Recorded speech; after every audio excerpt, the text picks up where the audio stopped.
FreeMMOStation.com.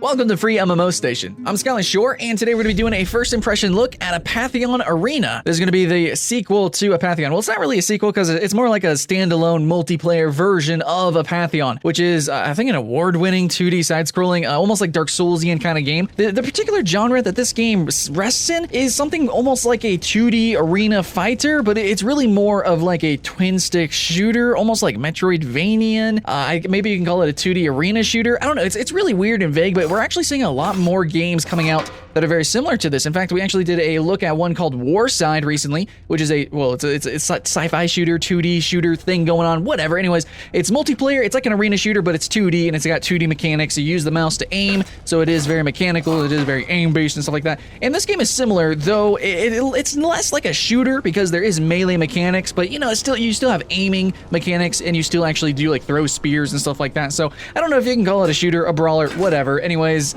genre is weird. Genre is new and emerging. And there's a couple that I really like. In fact, my favorite of the genre is actually called Orbital Gear. It's not free to play, tragically, but I got it for like $1. So yeah, that's my favorite in the genre. That one feels really amazing. You actually float around different spheres, their planets, and it's crazy. It's ridiculous. Warside actually has mixed reviews. I don't know how good it's doing, but there are a few MMOs that are coming out in this genre as well, though that's cooperative.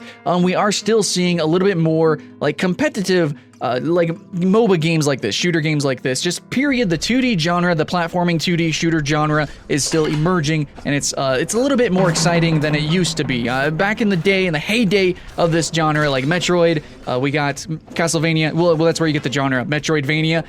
Those were pretty good games, but then we just kind of dived into the realm of 3D, right? And everyone kind of forgot about 2D. But now, with the resurgence of the retro sort of culture, we have these 2D games coming out, and rant over. Now that's where this game rests in. That's where the appeal is. If you like kind of like the retro kind of feel, then you're gonna really like this game, because not only is it retro, but it also brings more mechanics to it. Like I said, instead of aiming with buttons like in Metroid, I don't know if you guys have played Metroid or Super Metroid or any of the 2D Metroid games, or Castlevania, you aim as in like you can aim upwards, diagonal, forward, and diagonal downward, and then all the way down south. So you kind of have these cardinal directions. However, on PC, these games utilize the mouse, and which means that there's so much more fidelity with the aiming, right?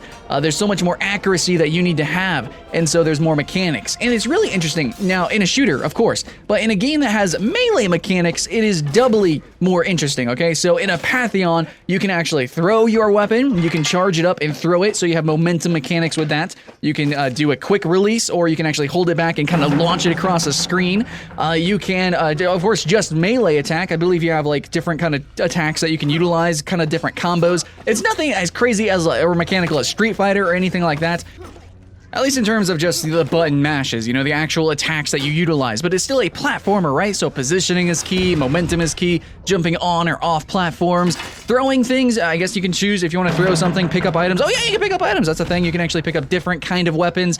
Some bigger weapons seem to take longer to pick up. I don't know if that was just me, if that was like an internet connection thing. Anyways, so you can pick up like big ass spears and pikes, and then you can have hatchets, and you can actually pick up arrows and how you shoot them. And there's a little tiny nuances between every single weapon, from picking them up to throwing them. That's pretty much it. The game is actually really simple at face value. It's simple, but it is a multiplayer game, and it seems to be competitive at its heart. So that's where you have to start looking at the nuances and the little small details, but that make the game kind of exciting and fun. And I think that's why people like the single player game component to it. Is the art style is very unique and interesting. It's kind of like retro-ish. It's kind of like simplistic, true, but it's also very like fast-paced. It's 60 FPS. It looks smooth. It's very clean. It's very modern, but it still kind of harkens back to the retro thing. But it's not just like the graphics, not just the aesthetic. It's just the pure fact that mechanically, it's a fun game that does have some small nuances to it, so that there is like that skill ceiling in it. It's just really cool, man. So the combat is just purely fun. So if you want to go spend $15,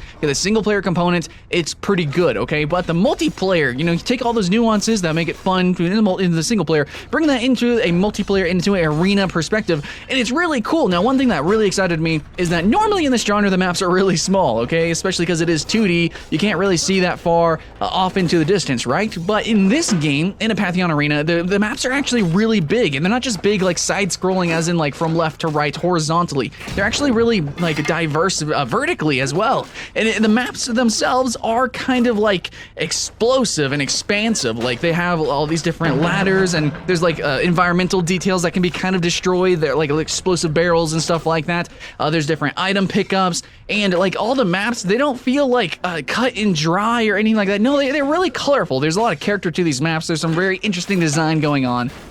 Oh no, it's pretty fun, man. Just jumping around the map and you know, like trying to get little sniper spots. You need to pick up the arrows, and so you need to traverse the map to get into a safer position, so then you can just kind of rain arrows down on people. So yeah, you know, map positioning is important because it's not just a square box. It's not, I mean, to compare it to, I guess, one of the more popular games in this genre, it's not quite the same genre, but it's, you know, it's basically, it's pretty close. Towerfall, if you guys have ever played Towerfall, the archery combat game that's very similar to the original Mario Brothers games. Okay, yeah, that's where this genre has its like roots in, okay? So now you know. Anyway, so it's kind of similar to Towerfall, but the maps are way more asymmetrical, right? Like there's more character to it. There's like a story that's played with these maps. It's so cool, man. I just really feel like every single match is very different because of where you are fighting with other people, because there are item pickups, the weapon pickups, there's gonna be like a priority in certain parts of the map, and depending on the game mode that you're in. I only played Team Deathmatch and normal like free-for-all deathmatch. I don't know what other game modes there are, if there's like capture the flag or anything like that. You know, this is just the first impression, not a full review, but my overall game feel and the user experience was super clean, super awesome. I had a lot of fun with it. I don't see why anybody wouldn't try it. It's coming from a great game. You know, the original game, Apotheon, is a good game. It's not free to play though. It's a great $15 game. I would kind of like compare it to maybe like a 2D side-scrolling Dark Soulsian kind of game. Definitely does have a very interesting art style. I really appreciate the art style. I think it's really cool. But you may or may not like it. I think it's somebody, if you like retro games, but you want like, you know, like an HD modern retro game, that's kind of what it is, Apotheon is. Now bring that into a multiplayer setting, and it actually works really great, thanks to all the like little nuances like I've been talking about. So thanks for watching, guys. I'm Skyline Short. This was Apotheon Arena. It is a free-to-play. You can play it right now. It's open right now. Go play it. Check it out. See what you think about it. There's a lot of people playing it. I think relatively for something that's so niche, it's pretty cool to see that there's a lot of servers up. So thank you again for watching, and we will see you again next time.